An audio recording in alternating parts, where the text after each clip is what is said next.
You are watching Business Heroine TV for the entrepreneur who says she will and does. Join the Business Heroine community today at businessheroinemagazine.com. And now, tune into the show. Welcome to Business Heroine. I am Ann Perry, the founder of Business Heroine and your host today. And today I have a very special guest that I cannot wait to introduce to you. Penny Sampson, who is a brand visibility and assertiveness specialist who she's not just dedicated to, but she is hell-bent on seeing women entrepreneurs live their life center stage and blending all their gifts into an iconic brand so that they can maximize their exposure and create a solid business foundation. And so Penny, she knows firsthand, you're going to hear her story, she knows firsthand what it takes to alchemize all of your knowledge and quirks into your own brand, and how hard it really can be to stand apart from the crowd. So I'll let her tell you a little bit more about her story, about, she had a very successful career in the music industry, spotting talent and rising stars, and also delivering negotiation and assertiveness training for corporations in the corporate world. And so she left all of it to relaunch herself as an entrepreneur. What's fascinating about Penny's story is that she was deemed very successful by society standards, but to herself, she was feeling more and more disconnected from all the parts of her. And so now Penny has fully embraced and expressed her individuality to create her own unique personal brand that leaves nothing out. And she teaches other women entrepreneurs to do the same through programs like The Power of Presence, Sassy in Stilettos, and the Elite Entrepreneuress Academy. So I'm super excited to introduce her to you today because at our Business Heroine, our mission is to empower the entrepreneurial woman to show up authentically, grow with a supportive community, and take inspired action so that you can step into the greatness that you were created for and really build the business and life of your dreams. So what a perfect person to have on our show today. Welcome, Penny. Thank you, Anne. Yeah. I'm thrilled to be here. I really am. Awesome. Well, we're excited to have you. So tell us more about you. What was your journey like from, successful in the eyes of society to successful according to your own rules? It was long. I will say it was long. But basically where I came from a small town on the edge of Lake Huron. And we all know what small towns are like. Mm-hmm. And growing up there, I always knew that I really didn't fit in. I wanted so much more. I had those dreams. I would lay in bed and I would have these dreams of, being somewhere else, anywhere else. And so since then, I've really systematically kind of put that into action. I actually left home when I was 17 to stretch out and, do my own thing. And this is how I ended up getting into, being acquainted with the music industry. And it was one thing after another. And I had a wonderful time. I really enjoyed my experience there. But again, it just wasn't fulfilling for me. So travel forward, still doing some of the same thing, working in the entertainment industry. It was kind of pointless. I felt very empty at the end of the day. You're at work and you're all smiles and everything's great and everybody feels happy. And then you get in your car at home, like you go home and smile comes off and you're exhausted. There's nothing left for you. You're wondering like, why am I doing it? So fast forward a little bit, I had my first child and this is how I ended up getting into business and corporate because for me, it was important for her to have stability. Mm-hmm. And so I went to work, like I was supposed to when I went and took this corporate job and I started training, and doing all these wonderful things and teaching assertiveness to these, corporate types. And again, you're in these cubicles, you're stuck, you don't see the sun and it's fulfilling on one side because you're doing a great job and they're out there, they're shining in their world. But at the end of the day, again, it's not me. Mm. So my daughter and I, we actually decided one day to pack it all in. And we moved up north, 12 hours north actually, and started over. I still had property here and whatnot. And my daughter missed this area, and I missed my daughter because I was working an hour and a half away, one-way direction. So it was a 3-hour drive every day, and I was working in the fashion industry actually now in Montreal. Still not fulfilling. Knew I wanted to do my own thing. So we came back. We came back to Ontario, and I initially started a boutique. I opened a store, and again, it just wasn't what I wanted to do. I've been this wanderer my entire life, just searching. But I knew what I wanted to do was help women. You know, that's the core of everything I do. And I've been doing it for so long. And to get women really out there doing what they really want to do and not living by society standards, not living by, you know, well, I'm 40 years old and I can't wear that because somebody else tells me, and I can't act this way because the PTA moms are going to not like me. So that's basically the shortest version I can give you of how I got here. Yeah. You know, I want to hear more about that because you talked about all these careers, which actually sound like really cool careers, you know, in the music industry, in the fashion industry, like training in the corporate world, and but it wasn't fulfilling. No. And so I think that that's a thread that really runs through entrepreneurs is like, why can't I just be satisfied like everybody else with what everyone else is doing? And like, I have a good job and I'm making good money, and it's like, why can't I be satisfied? But there's something that's like so much deeper that it's what is that all about? It's like not feeling fulfilled. It's like cutting part of yourself off, or say more about that. I think for me, what I always thought, well, to actually answer your question and what you were saying about why can't I not be fulfilled, I had those thoughts. I honestly had those thoughts, and I thought if I could just conform and I can just be like everybody else, and why am I not happy, and how come this person can have that job for 10 years and just they've got a great life. They've got cottage. They've got this. They've got whatever. They seem happy. Yeah. But what I started finding out, actually, after talking to people, is that they weren't. They had just resigned themselves. This is how it is. This is the expectation on them. And that's all there is for them. And for me, what I think it is for us as women entrepreneurs, it's a calling. Mm-hmm. At least for myself. Like I had literally a deep calling inside of me saying, you can't stay here. Like you're here to do this mission. You're here to create this platform, policies, procedures, whatever that is. And then when it's done, you have to move on. Mm-hmm. You know, there's just something else you have to do. And at the time, I honestly had no idea. And I, for the life of me, and I talk about being the wanderer, like, I thought I was broken, actually, for a long time. I thought, like, there's got to be something wrong with me. Mm. And now when I look back on it and I'm on the other side, I look back on all my trainings, all my studies, all the different jobs I've held, you know, everything I've done. It's all been a culmination to get me here, to get me ready to do what I'm, you know, meant to do. And I wasn't meant to do it in my 20s. I was meant to, you know, be on the road and be experiencing life and doing those things. Not my early 30s. I was meant to learn the corporate structure and the business things and negotiations. I had to learn that. Mm-hmm. And then, I don't even think I mentioned, we actually got hit with celiacs a few years, which rocked our world again. So I went back and I studied nutrition. Yeah. You know, and I've been a huge supporter of Whole Foods for over 20 years. So all these pieces coming together, you know, it had to occur that way. Yeah. And for me, I'm really impatient. Yeah, me too. That calling was so strong in me, that need to do whatever it is that I'm supposed to do, but I just had no clue. You know, and now I know. Yeah. Yeah, I mean, that's very insightful. It's because I've gone through the same things, and what's wrong with me, and why can't I just be satisfied? And they seem so happy, and it's like, you know, that would be a pretty great life. Just go to a job, come home, or go to happy hour or something with friends, and then, you know, do house projects on the weekends. Like, that sounds nice. Why can't I be satisfied with that? But it's interesting what you say.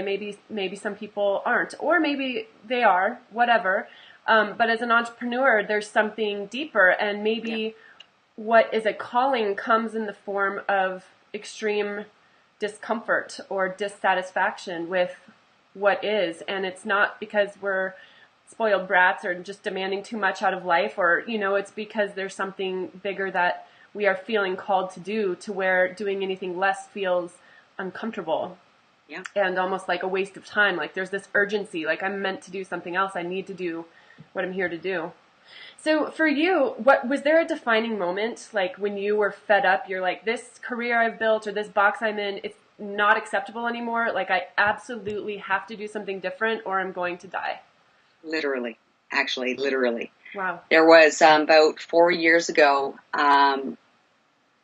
more to the story was I met a man. And being the independent woman I am, and, I did everything by myself up until that point, and I met this man, and I entered into this relationship thinking, like everybody, it's going to be blissful, everything's going to be great. It wasn't. Mm-hmm. And I spent 5 years not talking really to a soul because I had literally been told so many times that I had no value. Nothing that I had to say was of any worth, that nobody wanted to listen to me. It was insane. It was insane what I was hearing out of this person that I supposedly, that supposedly loved me as much as I loved them.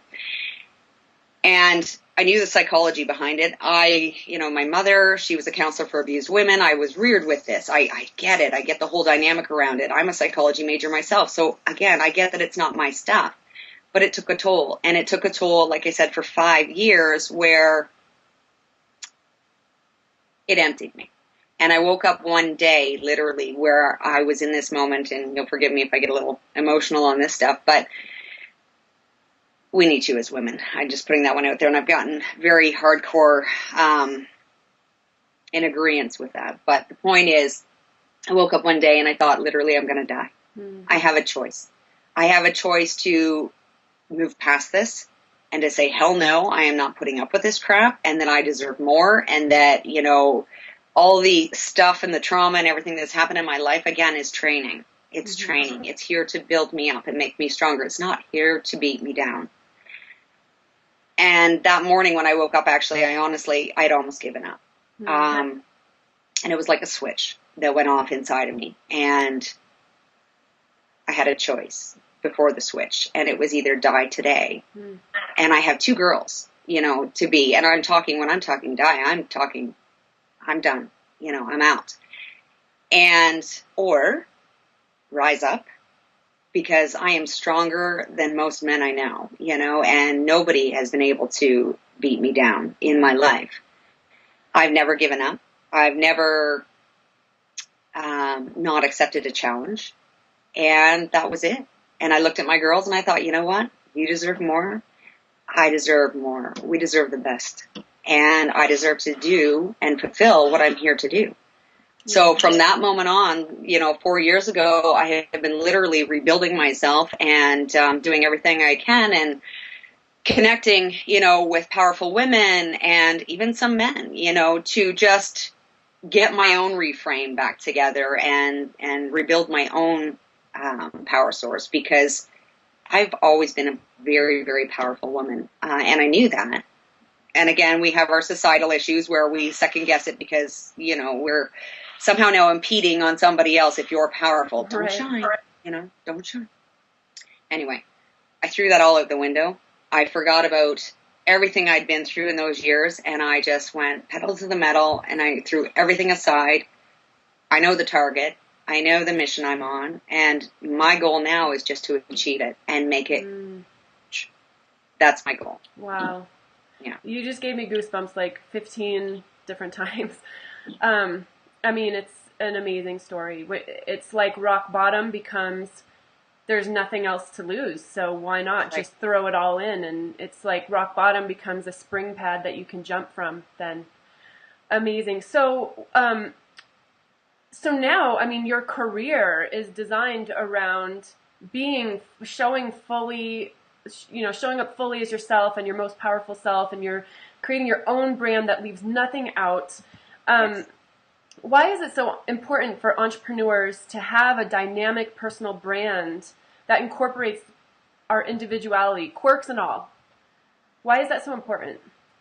Well, I'm going to hit this one a little bit from like a business perspective. Yeah. If we take a step back and we look at the most successful businesses in the world, they're successful because they had something, that little something, whatever that was. There's something dynamic about them, something different, something that catches your interest, something that catches your eye.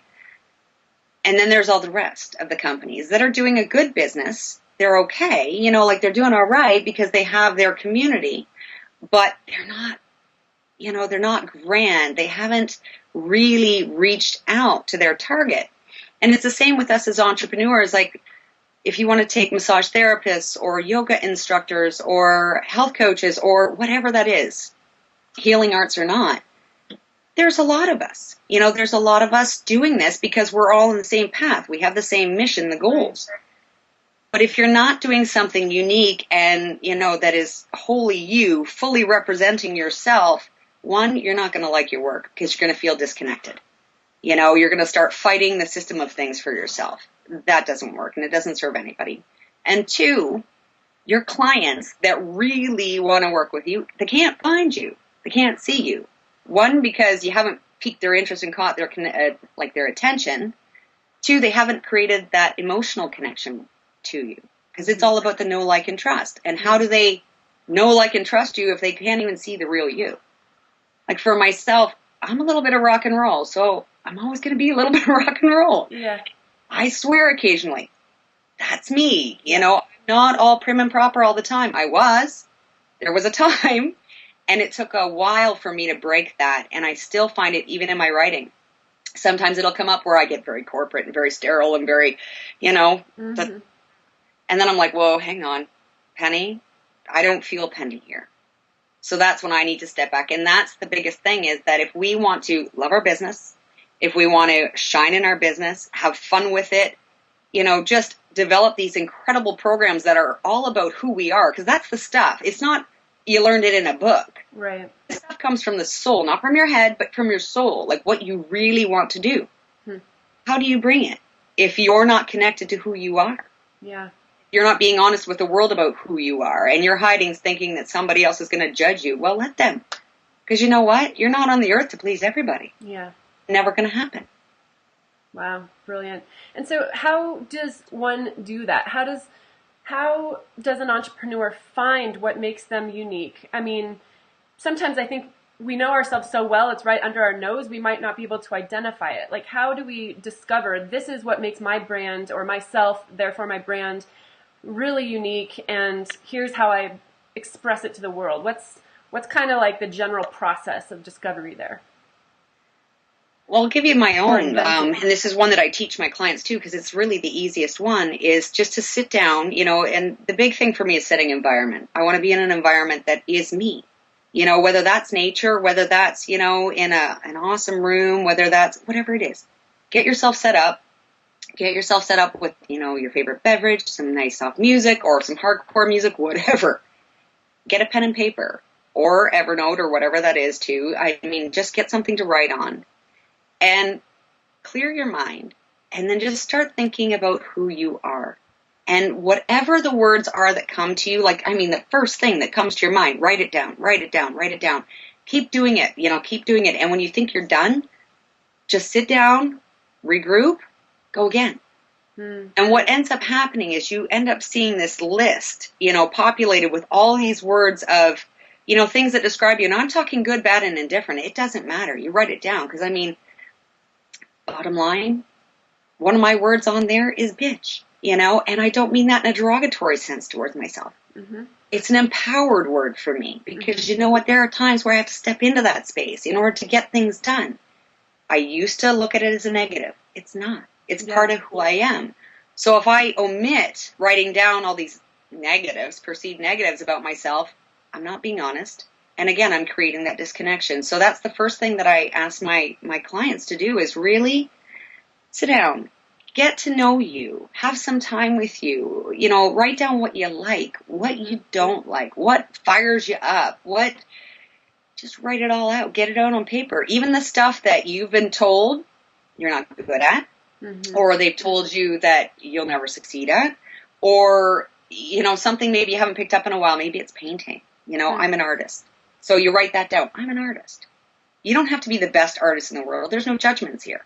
It's just write it all down, who you are. And the first tip I actually give my clients in this process is to think back to when you were 8. before the world impacted you, before somebody said to you, you can't, or you're not enough. Write it out. Connect with her and connect with that inner child in you, because you know what? I'm the biggest kid. I like to play. So, again, on my paper.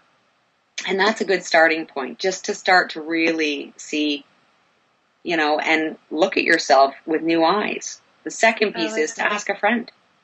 Oh, that's good. I really like that, because I'm starting, as you're talking, I can see how this bigger picture of what we see ourselves to be starts to unfold. Like, for myself, a friend of, your suggestion, actually ask a friend. I didn't ask my friend, but my friend told me, he's like, Anne, you are business on the outside, hippie on the inside. And I was like, you're right, I totally am. Because I love business, like love business, and anything I can like learn or talk about marketing. If I'm going to go out and have a pint of beer with a friend and I could talk about anything I want, I'll probably just be like, what do you love? And I'll like design a business for them about it, But then, this other part of me, I just want to lay on a picnic blanket in the grass and stare at the clouds and make shapes out of them. And, maybe there'll be like a little goat that frolics by and there's like a raspberry bush and I like eat fresh raspberries off of it. Like, that's totally me. So Absolutely. It's like, they seem kind of contradictory, but that's what it is. Yeah. So there's probably all sorts of, so for you, your rock and roll, what else would describe your brand? Born of fire. That's what I always tell everybody. I'm born of fire. I'm an Aries through and through. And I'm not a big follower of, the horoscopes, but I will say that when it comes to that, they're spot on. I'm whimsical. I'm a big goofball. I like to make funny faces, act silly, be goofy. I used to race at the quarter mile when I grew up. Took 4 years of auto mechanics. Like, I'm very much the tomboy. I love living in the bush. We're going camping actually 2 weeks from now. Very excited about that. Like, all of these pieces. But at the same time, too, I'm very avant-garde, and I've come to really accept that of myself. I like a little bit of everything, and it depends on my mood today. Like, tomorrow, I'm going to be in yoga pants and, a hoodie. The next day, I'm going to be in a suit, perhaps. Depends on what I feel. Yeah. It has nothing to do with the circumstance around me. It has everything to do with who am I today. Yeah. And I've learned to incorporate all those different sides and love them up. Yeah. It's cool. Because you think rock and roll and goofball maybe don't fit. Because you think rock and roll is like, it's hardcore. So goofy and silly faces, or going camping in a hoodie, it's fun. I love it. So, now, when entrepreneurs, especially women entrepreneurs, are taking on inventing, or I don't know if inventing or discovering would be the right word, but taking on their own unique, uncensored, fully authentic brand, what are some of the challenges that they encounter, especially women entrepreneurs? Well, that's a big one. Well, we as women, and we know this one for years, since we can remember, we've been taught to comply, and the biggest resistance I see women having all the time, and the barriers, is listening to family and friends, because they love you. There's an intention there. Their intention is to keep you safe. Their intention is to, make sure that you don't do anything to get hurt, don't go bankrupt, don't do this, like all this stuff. So I think that's the biggest one is, if you're launching, if you're deciding to go this route, keep it to yourself for a long time and find yourself a group of women that are like-minded, that you can mastermind with, that you can talk, where it's all accepted and it's all okay, and they get you. They understand exactly, what struggles you're going through, that they can cheer you on in your successes. Because your family, again, as much as they're awesome, sometimes not so much, whatever that is, they may not get it. And they may, in a lot of cases, I won't even say may, very many cases, they will try to stop you. And again, it's coming from a place of love, but, that holds a lot of women back, because mommy guilt kicks in, or lover's guilt kicks in, because you're taking time away from them, and you're not, paying full attention to them because you're engrossed in something they don't understand, and you're not letting them in. And when you do let them in, they still don't get it. So they get all kind of frustrated and grumpy, and I'm sharing this from my own experiences too, and from my colleagues, but it's common. So that's the one big obstacle that I would, let women know that it may very well occur. So in order to kind of sidestep that, when you decide to put this plan in action, make it happen. Don't share it with the world until you've got a solid foundation, until you're ready to present it and say, okay, here's my idea, put it into action. This is the results, and this is what's actually happening now. This is the full-on platform so that people can see linear order. Because when we give people, especially in our industry, like, we're not doing a storefront. We're not, okay, I'm going to buy shoes, I'm going to put them in, and we're going to do this. People get that. With this industry, not so much. A little more abstract. Yeah, I mean, this is a very, very important point. And, some of us have families who are super supportive. Some of us are born of entrepreneur families who totally get it. Most of us are not. Because entrepreneurs are just it's a tiny percentage of the population that thinks the way we do, and we can seem a little crazy to the outside world, But the thing is, it's like you're saying, if somebody says it can't happen or it's not possible, it doesn't mean you can't do it. It means they don't see it. Yes. So when they say no, you can't do it, or you hear those messages, just, in your head be like, thank you for sharing. Watch me. Exactly. Watch me do it. I'll show you when it's done. And I like that suggestion. It's kind of like, it's important, I think, to have, like you said, keep it close to your heart. Keep your intentions close to your heart. Or at least choose who is safe to share your intentions with. Don't share your intentions with somebody who doesn't get it.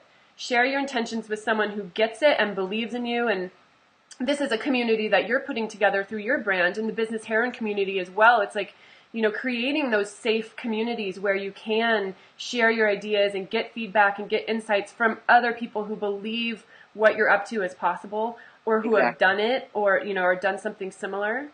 But I'm really happy that you said that, because we just have to be really careful who we share our intentions with, if we want them to be fully powerful. Because it sucks if you have this thing and you're super excited about it, and then somebody poo-poos on it. It's like, it's like, I wrote something on Facebook a couple months ago.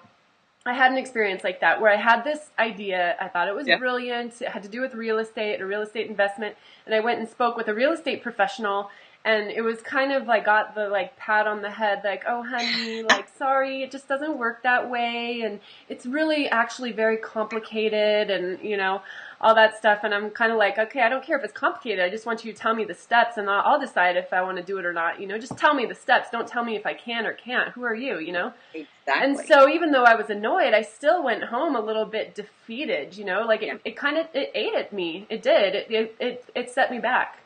And so I was like, you know what? I need to have a pretty woman moment where I walk in and I'm like, oh, you work on commission? Big mistake. So anyway, but it is really important what you're saying, to be surrounded by the people who believe in you, who get it, and don't even worry about people who don't. And have faith in yourself. Yeah. If you really want something, the bottom line is, if you really want something, dig in, and go at the long haul, because you know what? We're always going to have bumps. It's never going to be smooth sailing. We're always going to have hurdles. You and I were just talking about some, before camera, there's always going to be a little obstacle, but the reward is on the other side of the obstacle. So it's just a matter of clearing that little thing out and do what you need to do to get there. But just don't let people, that's the one thing that I always tell my clients, don't let people sidetrack you. Because you know what? The universe is going to throw you a myriad of different tests, just to see if you can do it. Mm-hmm. And you can, so you just do it. Do it. Have your moment. What's that? I was just going to say, have your moment, throw your temper tantrum, do whatever it is, because you're frustrated, and just dig in and do it again. Yeah. So, okay, so those are the obstacles and the challenges that arise. So what is the reward, though? I mean, what is possible when we take on our unique brand? We've invented this awesome brand. We've invented a business around what we're here to do and this calling. Paint a picture of what that reward is like. Why is it worth all the moving through other people's crap and your own crap, and why is it worth it? For me, I'll paint my own picture. For me, it was like it's like walking through life with, feeling like you're in chains. Like every time you turn around, it's like, oh, there's another one. Oh, can't go that way. Oh, they told me no. Oh, like I can't look this way. I can't look that way. I can't do this. I can't do that. The minute I let go of all that stuff and exactly what you said, watch me, and threw it all out the window and said, I just don't care anymore. Because it's not their life that I'm trying to live here. It's my own. So let's do it according to my rules. And the minute I did that, it was like, honestly, the universe rewarded me in kind. She opened up and I get goosebumps, because I still recall it. Like it was like the floodgates opened up. Things became easier. Things that I thought were, going to be so hard, like what you were just talking about with the real estate.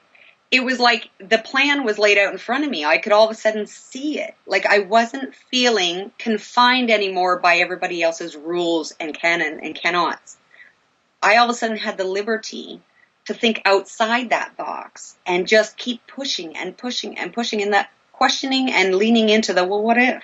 Well, if that's possible, what else is possible? So the next one's possible. Oh, I can do that. Cool. I can create a website. Awesome. I'm not a tech designer. I don't know anything about this. Figure it out. Great. But you have room to breathe. And that's the biggest thing, is that freedom and the space that comes from being able to walk out the door fully in a line, knowing like, hey, I'm here to do this. This is my purpose. You don't care what anyone else thinks. You just keep on that path. And it's like, again, that the universe just responds and keeps giving you little gentle nudges and opening doors and says, okay, that wasn't the right one, sunshine. That way, okay, not that, because you get the blocks. I like how this universe calls you sunshine. The universe calls me sunshine. She sends me on my way. Okay, not that way. Go that way. So that's the biggest thing, is the expansion that occurs. Like once, and the liberty and the freedoms that you feel, it's just like this big whoosh. Great. I've arrived. And what I've been explaining to everybody is, and the way I say it for myself, is I come home. I've come home to being me. The little girl that I was born to be, that little innocent child who, had the stars in her eyes, and it kind of got popped away from me. She's home. Again, more chills. But that's I know how I see it. Chills all over the place today. I love it. I mean, it's really when you're speaking, the words that keep popping up to me, it's freedom, expansiveness, and then like full self-expression, and all of that really boils down to just the experience of aliveness, like real, true, full aliveness as we're meant to experience it. That's right. That's what's possible. Absolutely. Well, I could talk to you all day. I want to. But tell us about the power of presence. This is your program. So when some of our business heroines choose to do the Power of Presence program, what is it like? What can they expect as a result of this program? Tell us about it. I designed it with one intention specifically in the beginning. I kept hearing from women the one thing that was holding them back, and this is colleagues, this is, women in the industry. Forget being fully in alignment. A lot of it comes down to, I just don't feel confident in myself. I don't feel confident, in the way I appear to people. I don't feel confident in the way I dress. All of that kind of thing, and this kept coming up time and time again. And so I started thinking about it. I thought, all these business trainings out there, they're amazing. Yet nobody's focusing on the woman and what she needs to heal herself and what she needs to feel beautiful, before she can get into the connected, like before she can go there. So that's how I developed the program, was actually around that premise, was getting women to really clearly understand their physical style. Again, I mentioned I'm a little bit of rock star, so there will always be a little bit of bling on me. There will always be a little bit of that, but that's not somebody else's style.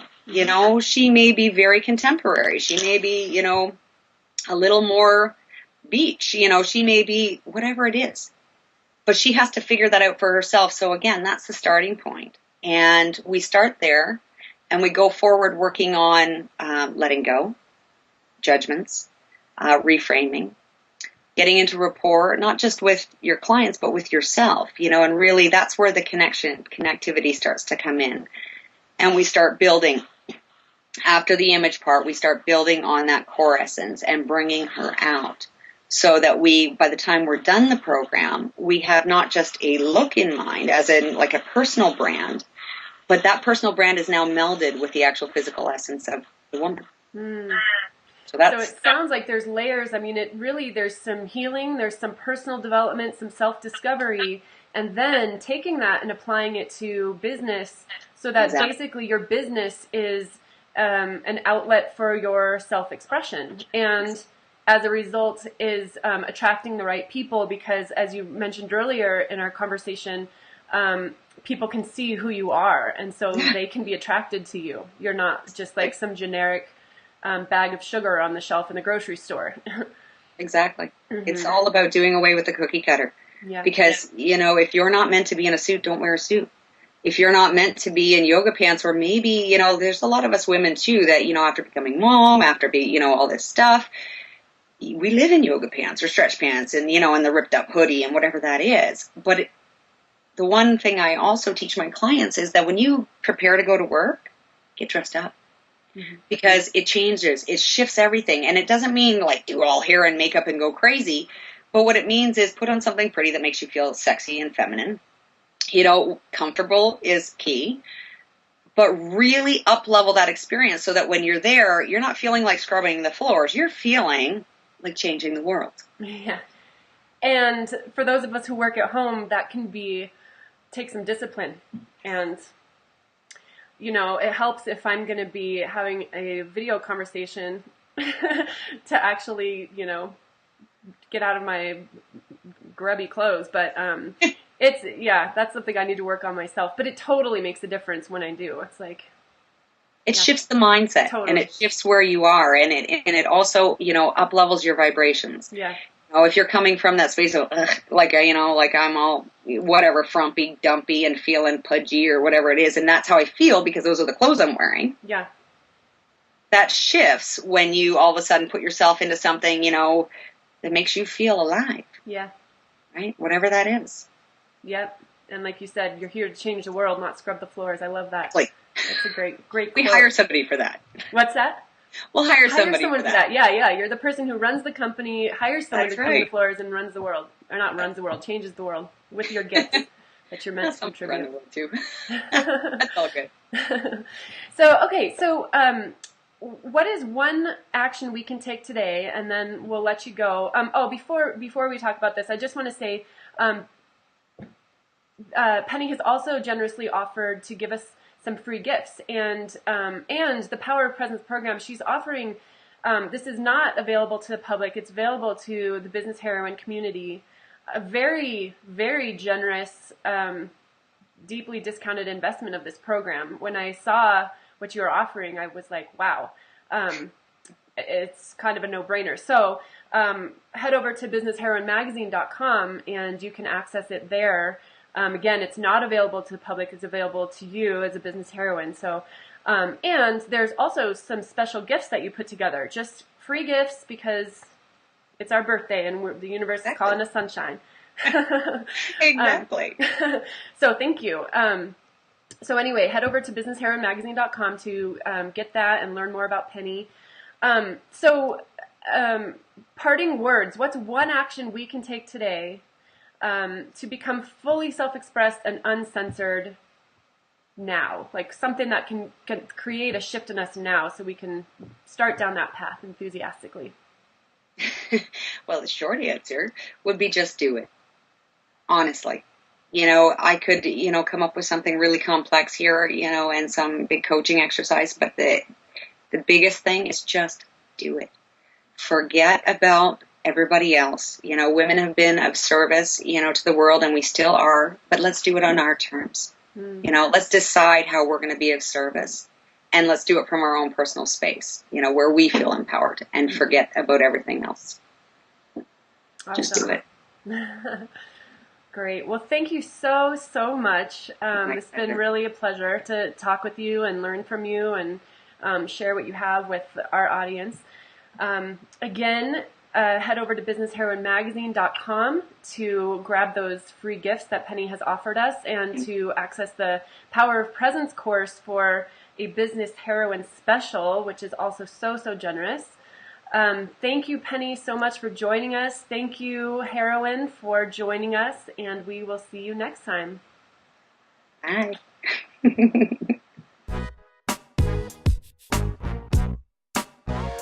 You have been watching Business Heroine TV for the entrepreneur who says she will and does. We hope you enjoyed the show. Be sure to check out what's new at businessheroinemagazine.com today.